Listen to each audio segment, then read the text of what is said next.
How to fix T-Mobile cannot make call. To fix the T-Mobile's phone that cannot make calls, you simply have to perform a network setting reset.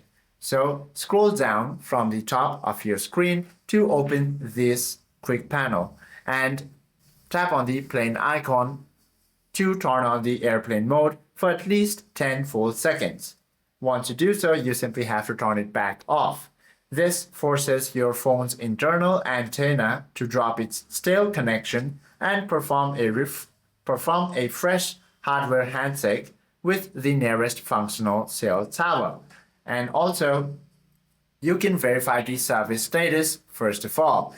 Go ahead and launch any web browser of your choice. Tap on that search bar, then search for Down Detector T-Mobile Status.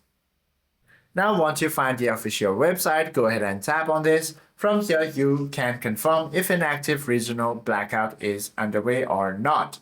Hope this video helps you out a lot. If you have any questions or queries, do comment down below.